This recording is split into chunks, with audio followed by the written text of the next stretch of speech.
예레미야서 33장 1절로 13절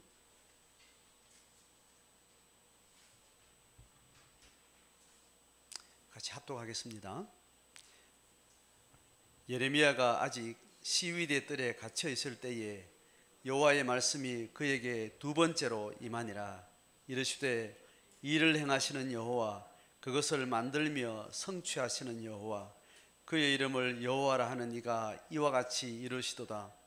너는 내게 부르짖으라. 내가 너에게 응답하겠고 너가 알지 못하는 크고 은밀한 일을 너에게 보이리라. 이스라엘의 하나님 여호와께서 말씀하시니라. 무리가 이 성읍의 가옥과 유다 왕궁을 헐어서 갈대아인의 참호와 칼을 대항하여 싸우려 하였으나 내가 나의 노염과 분함으로 그들을 죽이고 그들의 시체로 이 성을 채우게 하였나니, 이는 그들의 모든 악행으로 말미암아 나의 얼굴을 가려 이 성을 돌아보지 아니하였음이라.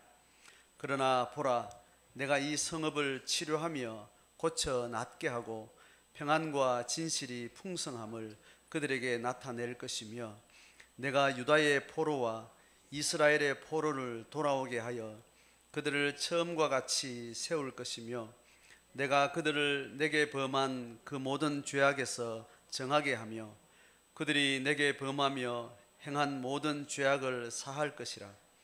이 성읍이 세계 열방 앞에서 나의 기쁜 이름이 될 것이며 찬송과 영광이 될 것이요, 그들은 내가 이 백성에게 베푼 모든 복을 들을 것이요, 내가 이 성읍에 베푼 모든 복과 모든 평안으로 말미암아 두려워하며 떨리라. 여호와께서 이와 같이 말씀하시니라. 너희가 가리켜 말하기를 황폐하여 사람도 없고 짐승도 없다 하던 여기 곧 황폐하여 사람도 없고 주민도 없고 짐승도 없던 유다 성읍들과 예루살렘 거리에서 즐거워하는 소리, 기뻐하는 소리, 신랑의 소리, 신부의 소리와 및 만군의 여호와께 감사하라. 여호와는 선하시니 그 인자하심이 영원하다 하는 소리와 여호와의 성전에 감사제를 드리는 자들의 소리가 다시 들리리니, 이는 내가 이 땅에 포로를 돌려보내어 지난 날처럼 되게 할 것임이라. 여호와의 말씀이니라. 만군의 여호와께서 이와 같이 말씀하시니라. 황폐하여 사람도 없고 짐승도 없던 이곳과 그 모든 성읍에 다시 목자가 살 곳이 있으리니 그의 양떼를 눕게 할 것이라. 산지 성읍들과 평지 성읍들과 네겝의 성읍들과 베냐민 땅과 예루살렘 사면과 유다 성읍들에서 양떼가 다시 계수하는 자의 손아래로 지나리라. 여호와께서 말씀하시니라. 아멘.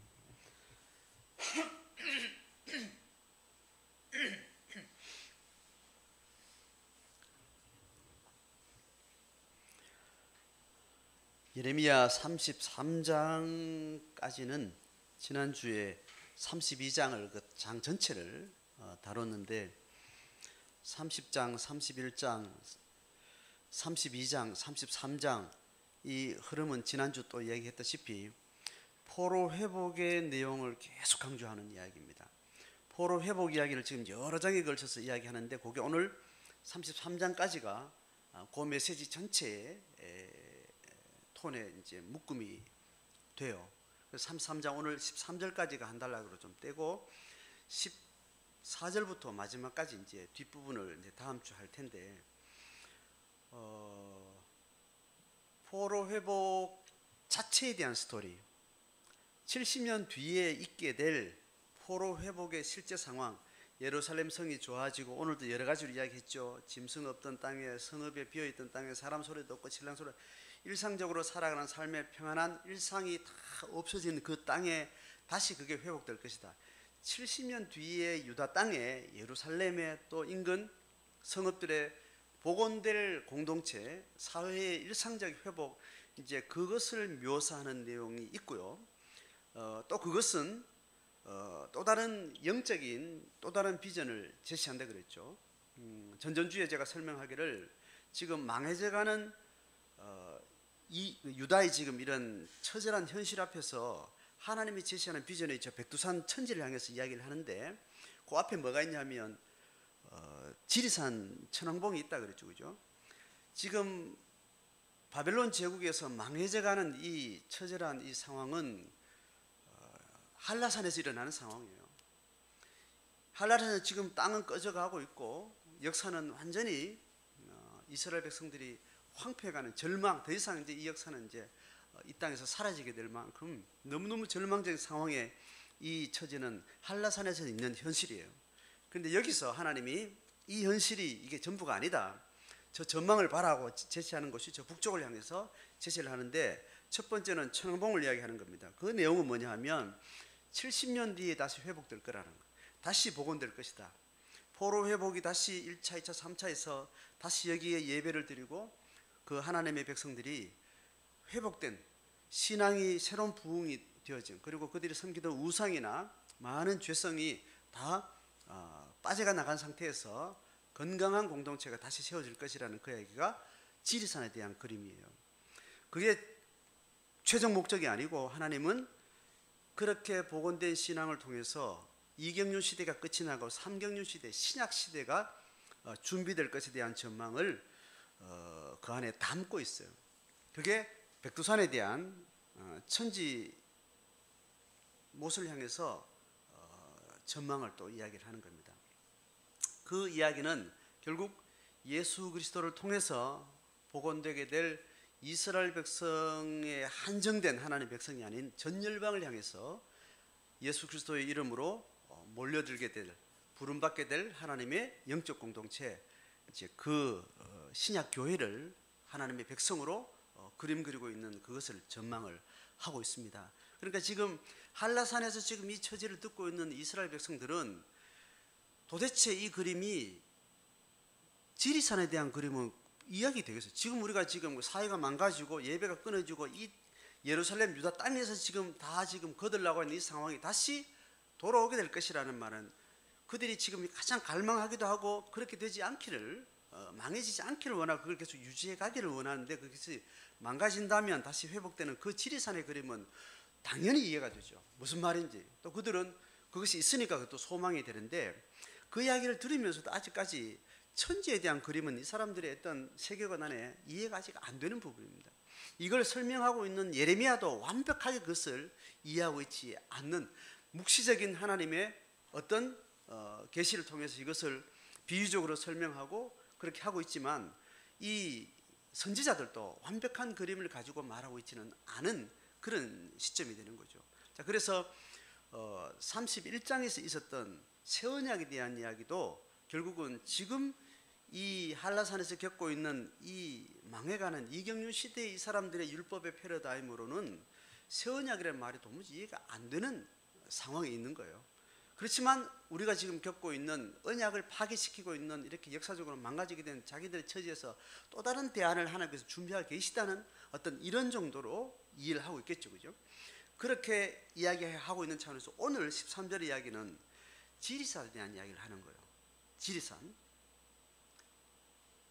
뒤에 이야기 내용이 그대로 그렇잖아요. 황폐한 사람도 없고 짐승도 없고 그 성읍과 예루살렘 거리에 다시 사람 살고 감사제를 드리고 포로가 다시 돌아오고 지난 날처럼 되게 하고 이야기를 이제 듣게 이제 되는 거죠. 그리고 다음 본문에는 철저하게 메시아적 예언을 이야기합니다.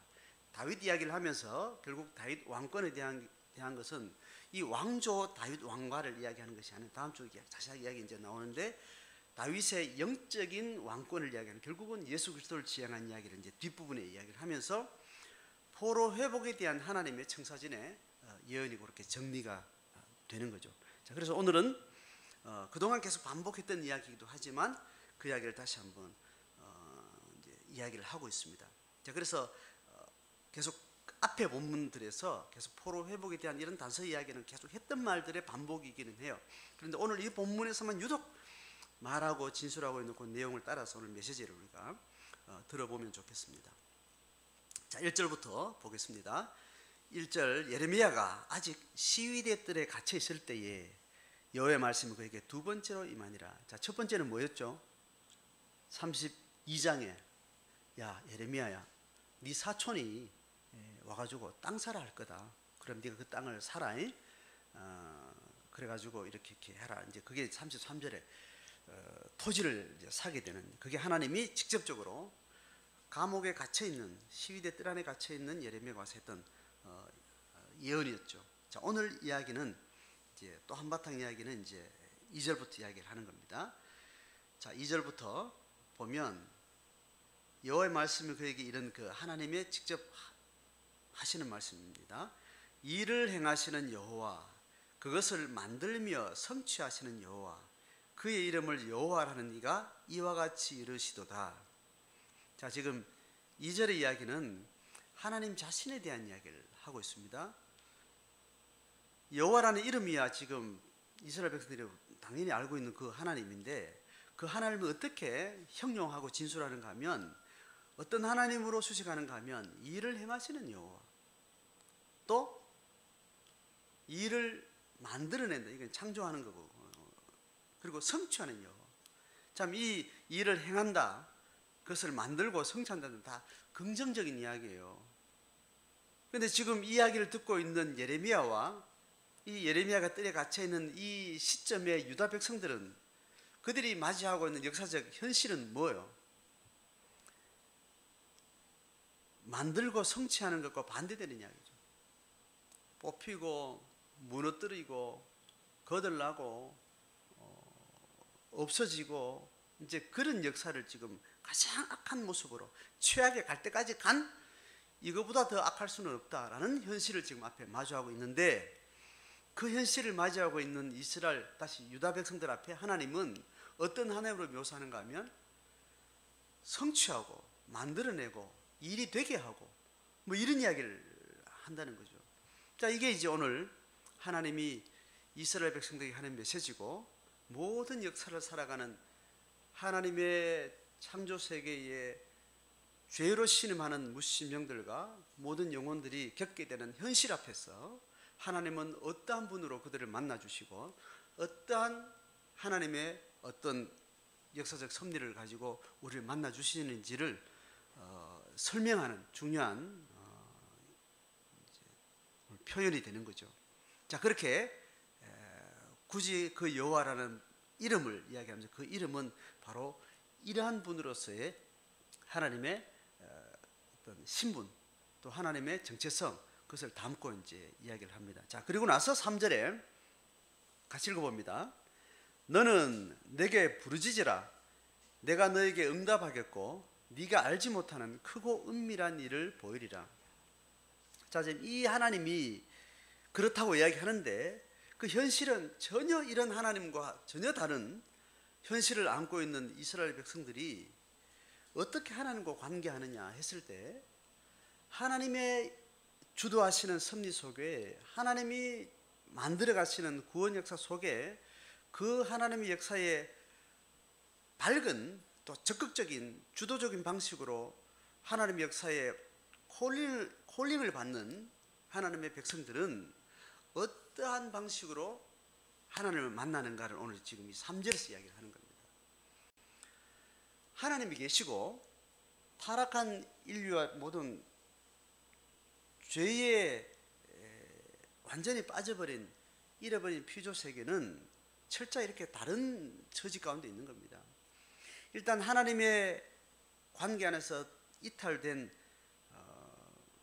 인간의 죄된 삶이라는 것은 철저하게 절망적인 상황을 안고 있는 거죠. 이게 죽었다, 답이 없다, 더 이상 심판의 대상이다, 철저하게 절망적인 그 상태에 있는 채로 하나님을 만나게 되는데, 하나님은 이런 하나님이라는 거예요. 반대급부 하나님은 이런 삶을 발딛고 있으면서 또 이 삶과 전혀 반대급부의 하나님이 우리 역사를 운행해 가신다는 그 하나님하고 우리는 어떻게 만날 거냐는 거예요. 그 만나는 방식을 오늘 3절에서 이야기하는 겁니다. 그런 하나님을 경험하는 사람, 그런 하나님을 신뢰하는 사람, 그런 하나님을 만나게 되는 사람은 내가 발딛고 있는 현실하고 다른 창조적인 하나님이 통치하시는 축복이며 토부이며 회복이며 기름 부음이며 이런 삶을 경험하게 되더라는 거예요. 근데 그런 사람들은 하나님과 어떤 방식으로 관계를 맺기 때문에 그런가? 현실의 악한 상황을 정직하게 직면하지 않는 사람들이 하늘만 쳐다보고 내 주여 현실을 무시하고 그런 사람들이 하나님과 함께하는 사람이지. 아니면 철저히 현실의 악한 상황을 골고루 다 겪으면서 골고루 다 그 상황에 삶으로 부대끼면서 하나님의 어떤 하나님 되심을 어떻게 경험할 수 있을까? 그럴 때 오늘 3절에 하는 말이 너는 내게 부르짖으라는 이야기입니다. 이 말은 부르짖는 자가 철저하게 망가지는 재앙의 삶을 발딛고 있는데 하나님은 그 재앙에 전혀 상관없는 재앙을 넘어서는 하나님의 축복과 하나님의 빛 가운데 존재하시는 분이고 그 하나님이 내 하나님이 되려면 그 절망 가운데 있는 존재들이 어떤 사람은 그렇게 하나님의 역사에 동참할 수 있고 어떤 사람은 여전히 하나님의 역사에 동참하지 못하고 그 폐역한 땅에서 그렇게 죄악 가운데 그리고 고통 가운데 그냥 그렇게 나뒹굴고 있느냐는 거예요. 이제 그것을 3절에 말하기를 부르짖는다는 것이에요. 이 부르짖는다는 말은 지금 내가 가진 현실에 답이 내 안에 없다는 거예요. 인간이 인간을 구제할 수 있는 방법은 어떤 방법으로도 없다라는 그 현실, 정직한 현실을 직면하는 사람, 그리고 이 악한 상황에 대한 해답은 오로지 하나님 신이 가지고 있을 것이라는 그 신뢰와 그 기대를 가진 사람, 그리고 그 기대를 가지고 하나님을 찾는 사람. 이 부르짖으라는 말을 좀 더 구체적으로 떼면 이 세 가지로 나눠질 수 있겠죠. 내가 할 수 있는 일도 좀 있는데 나도 어지간하면 좀 할 수 있는데 약간 힘이 모자라니까 하나님 조금 좀 보태주세요. 이런 수준이 아니라는 겁니다. 인간이 하나님 앞에 찾아갈 때 하나님을 향해서 딱 고개를 드는 순간 인간은 구도자로 선다 그랬습니다. 구도자로 서는 순간 어떤 대상이든지 신의 존재를 설정하게 됐습니다. 그 신의 존재를 설정하면서 그 신을 하나님으로 만날 것이냐 아니면은 다른 우상의 영적인 존재를 향해서 설 것이냐, 그건 또 다양한 편차가 있기는 하지만 하나님이나 신이라는 존재가 아니면 인간이 가지고 있는 삶의 문제를 해결할 수 없다라는 이 문제의 스펙트럼도 내가 좀 할 수 있지만 좀 보태주면 좋겠다. 이거 우상의 방식으로 우리가 믿는 기독교 신앙의 하나님이 아닌 신을 향해서는 이 정도가 허용되고 그 안에 머물러 있을 수 있지만 기독교 신앙의 여호와 하나님, 예수 그리스도를 통해서 만나는 이 성경의 계시를 통해서 만나는 그 하나님은 그런 회색지대가 허용되지 않는 분이에요. 여기서 이야기하는 부르짖으란 말은 나도 좀 할 수 있는데 하나님 좀 보태주세요. 내 방법은 요거 있는데요. 요렇게 문제를 해결하면 될 것 같은데 하나님 좀 도와주세요. 이런 수준이 아니라는 거예요. 철저하게 하나님 외에는 인간으로서는 어떠한 것도 가능할 수 있는 어떤 여지도 전적으로 없다. 이것을 철저하게 인식하고 그 다음에 답은 하나님께 있다는 확신 혹은 하나님께 있을지 모른다는 그 고백을 가지고 신을 찾는 거예요. 이게 구도자의 자세입니다. 구도자 같지만 신앙의 바른 관점에 서 있지 않는 구도자들은 제가 아까 이야기한 거예요. 인간이 해결할 수 있는데 신의 신성, 인간의 한계를 넘어서는 힘을 조금 빌려서 내가 해결해 보려고 하는 그런 방식으로 신을 찾는 것. 이 수준을 다 하나님을 찾든지 부처를 찾든지 다른 신의 이름을 바알을 찾든지 이름이 중요하지 않아요. 그건 철저하게 바알적입니다. 그걸 우상이라고 이야기를 해요. 그래서 지금 예레미야가 지금 당면하고 있는 현실은 부르짖으라는 거예요. 하나님한테만 답이 있다라는 거예요. 그렇게 구도자의 마음을 가지고 하나님 앞에 눈을 쳐두는 순간 그 사람에게만 보여지고 그 사람만이 깨닫게 되고 그 만이 고백할 수 있는 뒤에 답이 있다는 거예요. 하나님 어떻게 이야기해? 응답하겠다는 거예요. 그리고 네가 상상할 수도 없었고 깨닫지도 못하고 기대하지 않았던 그 크고 은밀한 비밀한 아는 사람만 알고 모르는 사람 죽어도 깨도 모르는 하나님과 관계를 정상적으로 맺은 사람만이 알 수 있는 그러한 일을 내가 너한테 보여주겠다는 거예요. 이게 기독교 신앙의 아주 중요한 단서가 됩니다. 저는 우리가 어떤 모양이든지 어떤 방식으로든지 신앙의 다양한 어떤 형태로 우리 신앙을 이야기할 수 있고 표현할 수 있지만, 우리가 하나님 앞에 신앙을 섰다는 것은 바로 이 부분을 이야기합니다. 인간의 답은 완전히 제로다. 인간의 어떤 가능성은 전혀 전무하다. 하나님만이 보여주시는 그 비밀이 있다. 그 구원의 방식이 있다. 이걸 믿고 그걸 더듬어가는 그런 과정인 겁니다. 하나님이 믿는 믿음의 길을 들어서고 나서도 우리는 수차 이런 시험을 당하게 됩니다. 하나님을 그렇게 벼락같이 경험하고 나서도 우리는 매번 우상과 참된 신을 동시에 끌어안고 있어요. 철저한 신앙의 바른 수위까지 못 들어가면 항상 내 거 끌어안고 여기 하나님을 땡겨 올려고 그러는 거예요. 그래서 하나님을 내 중심대로 운영하려고 그러고, 하나님이 전적으로 했던 그 놀라운 능력을 또 내 방식대로 해보려고 하는, 그렇게 육신의 어떤 방식으로 도모하려는 그 본성의 강력한 힘이 우리 속에 늘 내재해 있다니까요. 한 번 넘어서서 다 되는 게 아니고, 한 번 넘어섰다는 것은 거기에 대한 지혜가 조금 더 많아졌을 뿐이지, 또 다음에 어떤 일을 당했을 때 여전히 바알의 방식으로 하나님이 원하시는 것처럼 내가 원하는 방식으로 문제를 해결하려고 그렇게 기도하고 때를 쓰는 겁니다. 근데 우리가 경험해 보면 그 마지막 그 내가 생각하는 기대죠, 철저하게 하나님은 짓밟고 철저하게 유린하고 완전 바닥에 엎드리지 않으면 안 될 정도로 두 손 바짝 들고 하나님 앞에 항복하지 않으면 견딜 수 없도록, 시편의 기자의 말로는 우리의 살을 짓눌러가지고 우리 진액이 바짝 말랐다고 이렇게 표현하죠. 32장에 가물에 탁탁 갈라지는 것처럼 물 한 끼 없이 내 진액을 짓눌러가지고 내 몸에 있는 진액을 완전히 바짝 마르도록 그렇게 하나님 짓눌렀다, 이렇게 표현할 정도로 하나님 우리의 상황을 몰아가셔서 우리의 심령을 그렇게 메마르게 네가 가진 것 끝까지 하나님은 추적해서 그거 네가 아니다, 그거 다 버려야 된다, 그 고백이 입에서 나오지 않으면 안 될 정도로 몰아가는 거예요. 그 경험을 한 사람들은 지금 이 말이, 부르짖으라는 말이 철저하게 내 것을 버리고 하나님만 철저히 내 가진 것들을 다 내려놓지 않으면 안 되도록 그렇게 몰려갔던 상황에서 경험했던 사람들은 그나마 어렴풋이 기대를 하죠. 그래서 적어도 자기 경험의 한도 안에서 그 경험을 한 사람은 그 다음에 넘어갈 때는 긴 시간을 요하지 않고 바로 가는 방법을 어느 정도 터득을 합니다. 그래서 바로 둘러 안 가고 바로 가는 거예요. 그런 사람의 태도는 바짝 기도에 들어갑니다.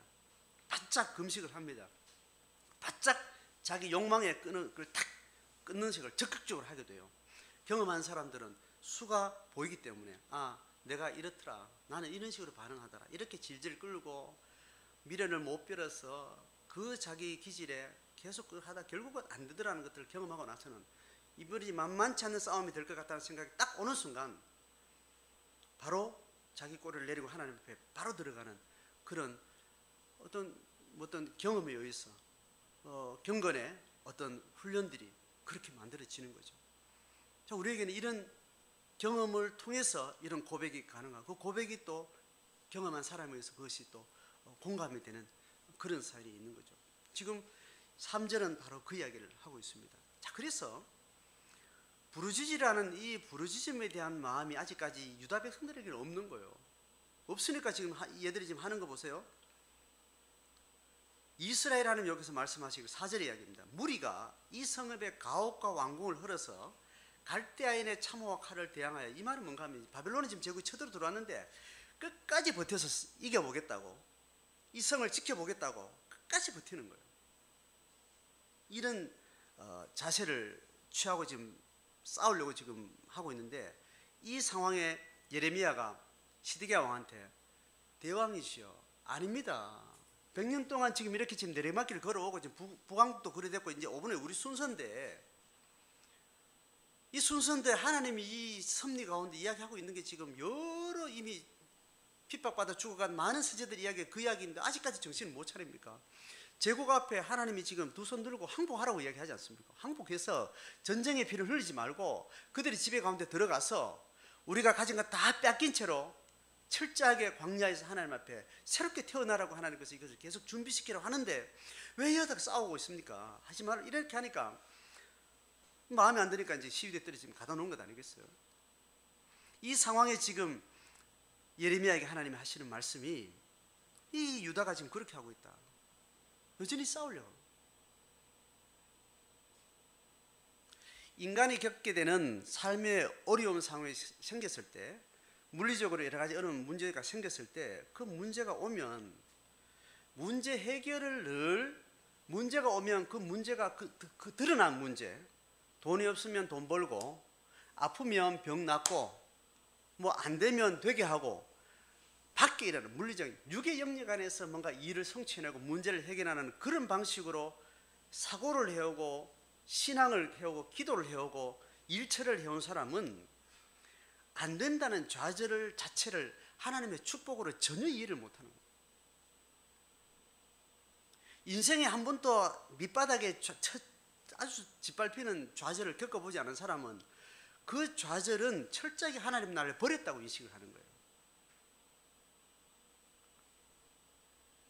그래서 뭔가 일을 안 되면 되게 하는 그 기질과 성향에 뭔가 일을 치고 나가서 삶을 살아온 사람은 강력한 자기 기질에 확신이 있는 거죠. 지금 유다가 지금 그런 상태에 있는 겁니다. 한 번도 국가가 망해본 경험이 없는데 북왕국 저거는 처음부터 우리 유다하고 질적으로 다 하나님의 백성으로서 벌써 예전역에 벌써 버림받은 것들이다 이렇게 생각하니까 저 하나님의 벌받아 마땅하다 이렇게 생각합니다. 저들도 죄를 짓고 우상 숭배 때문에 나라가 북왕으로 나눠졌지만 그래도 하나님의 백성이라는 인식을 하고 거기를 교훈 삼아 자기를 보지를 못하는 거예요.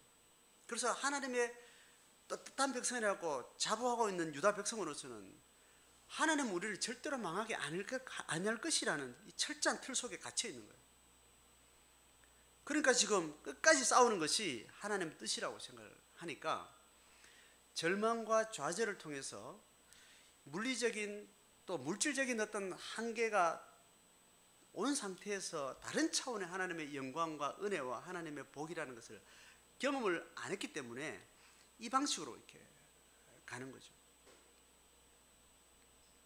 하나님이 내적으로 함께 하시는 그 은혜와 그 복과 그 음성의 깊은 체험을 한 사람들은 절망의 길을 걸어가면서 절망과 전혀 다른 것뿐이 하나님의 은혜를 경험한 사람은 바깥의 문제가 내게 닥쳐오고 나를 덮어 씌워도 다른 차원의 하나님이 함께 하시는 그 은혜를 경험한 사람은 다르게 반응합니다. 재앙과 문제를 빨리 수용을 해요. 빨리 수용하고 이 수용을 통해서 내가 어떻게 하나님 앞에 영적으로 다시 한 걸음 더 나갈 것인가에 대한 지혜에 더 눈을 열고 기다리고 받아들이고 어떤 상황에 대해서 유연해지는 거예요. 딱 물러서서 그 다음에 내가 하나님 앞에 깨달아야 될 지혜가 뭔지에 대해서 자세가 딱 달라지는 거예요. 여러분 얼음을 이렇게 갑자기 땅을 걷다가 얼음을 딱 걸어가면 바로 자세를 딱 낮추게 되어 있습니다. 관절에 탄력을 줘가지고 허리에 탄력을 줘가지고 밑이 미끄러지면 여기 유연하게 반응할 수 있도록 이 탄력을 딱 다리를 딱 이렇게 숙이게 관절을 딱 이렇게 딱 움츠려가지고 이게 움직일 수 있는 준비가 되도록 이렇게 걷는다고요. 엉거주춤하게 이렇게 걷죠. 미끄러져도 빨리 몸이 유연하게 넘어져도 부드럽게 넘어지도록 그런 자세를 딱 잡는데 이 유다 백성들이 지금 하나님 앞에 재앙이 왔는데 재앙 앞에 대응할 수 있는 영적 감각이 없으니까 그냥 뻐덕뻐덕하게 그냥 그대로 그냥 불신자들도 대하는 방식으로 그 문제를 그냥 대하고 있는 거예요. 이제 그런 상태에서 하나님이 그들이 이렇게 싸우려 했으나 내가 철저하게 어느 정도 시체로 이 성을 가득 채웠다는 거예요. 얼마나 많은 사람이 죽었겠어요.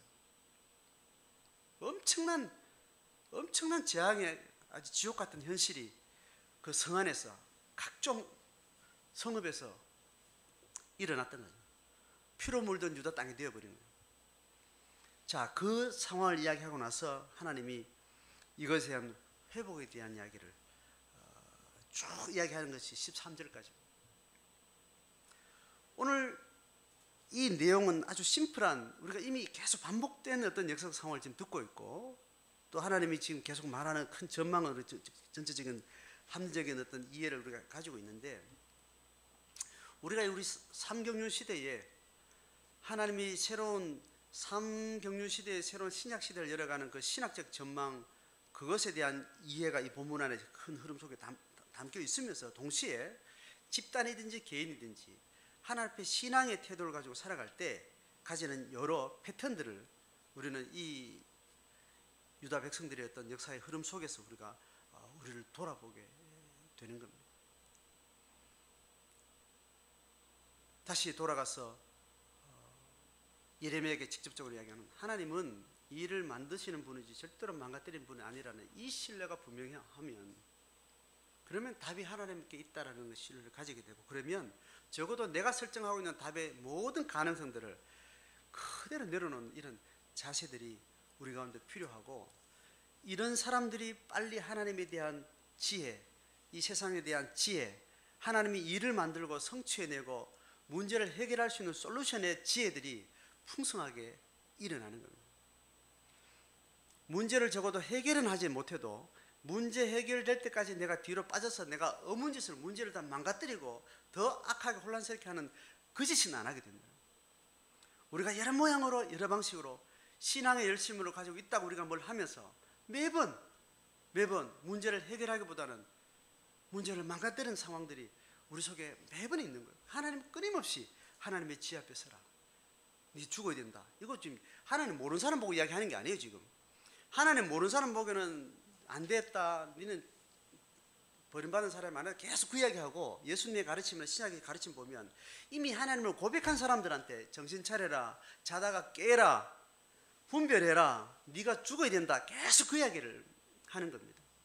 하나님을 처음 발견하는 것은 하나님의 일방적으로 우리를 발견하기 때문에 우리의 갈망이 전부지만, 그 갈망 다음에는, 하나님 만나고 난 확신 다음에는 우리가 하나님의 역사에 부름받은 자로, 적극적인 자로 나서기 때문에 망가뜨릴 일이 많은 거예요. 가만히 있으면 문제가 전혀 없죠. 일하는 일꾼이 문제를 많이 일으키죠. 그래서 문제 일으키는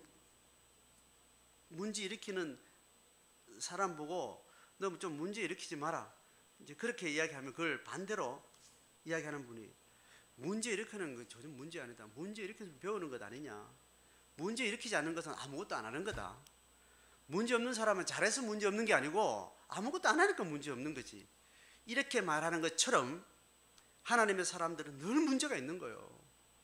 왜냐하면 이 땅의 것 하나님 것을 이 연결하는 이 작업에 부름받았기 때문에 여러 가지 모양으로 일을 하는데, 우리 속에는 수가 모자라는 그 상황들을 계속 겪기 때문에 하나님의 사람은 계속 시행착오를 하는 겁니다. 시행착오를 하는 거예요. 그 시행착오 하는 것은 절대로 나쁜 것도 아니고 비난할 것도 아니고 그걸 멈출 일도 아니에요. 내게 정직한 부르심이 있어서 그 고백이 정직하다면 그 고백에 맞게 계속 트라이하는 거, 계속 시도하고 하면서, 문제는 뭐냐 하면 계속 듣는 길을 열어놔야 되는 거예요. 배울 자세를 가져야 되는 거예요. 부르짖는 마음을 가지고 있는 거예요. 그리고 철저히 내가 내 것을 내려놓는 그 훈련에 적어도 나는 나섰다는 이 게임의 룰을 알아야 되는데, 이 룰을 모르고 열심히 하면 하나님의 일이 되는 것처럼 우리는 착각하고, 열심히 자식을 키우면 잘 될 것처럼, 지성이면 감천이겠거니, 그렇게 얘기한다는 거죠. 안 믿는 수준은 그래도 되는데, 신앙의 천상의 복을 이 땅에 가져오게 하는 하나님의 부르심에 선 사람들은 열심히 달려가되, 이 열심히 달려가는 일로 망칠 수 있는 일들에 대해서 우리는 계속 열려있는 지혜에 대한 갈망, 자기를 부인하는 그런 태도, 이것이 우리 가운데 필요합니다. 우리가 신앙안에서 자녀를 잘 키우고, 신앙안에서 내 삶을 잘 살고, 신앙안에서 내가 많은 사람을 섬기고, 신앙안에서 공동체를 내가 세우고, 그런 신앙의 부르심으로 뭘 하는 일이 있다면, 자기에게 허락한 신앙 고백의 수준에 맞는 합당한 정직한 고백대로 하되 악한 상황을 두려워할 필요가 없다는 거예요. 문제 생기는 것을 두려워하지, 문제를 통해서 하나님 우리에게 새로운 지혜를 주고 또 경험하게 하고 또 깨닫게 하고, 그렇게 해서 한 걸음 한 걸음 걸어가는 거죠. 오늘 부르짖으라, 내가 응답하겠다, 결국 너에게 보이겠다, 하나님의 역사에 동참하는 사람, 하나님의 역사를 경험하는 사람, 이걸 고백할 수 있는 사람, 하나님의 경륜에 주도적으로 그 역사에 참여하는 자들은 끊임없이 부르짖을 수밖에 없는, 내가 선택했든지 상황에서 밀려왔든지 악한 상황을 끌어안고 끊임없이 나아가게 되는 거예요. 그 가운데 이 고백대로 부르짖고 하나님의 크고 은밀한 일을 보고 경험하는 그런 축복이 개인의 신앙 또 공동체 위에 있기를 주의 이름으로 축복합니다.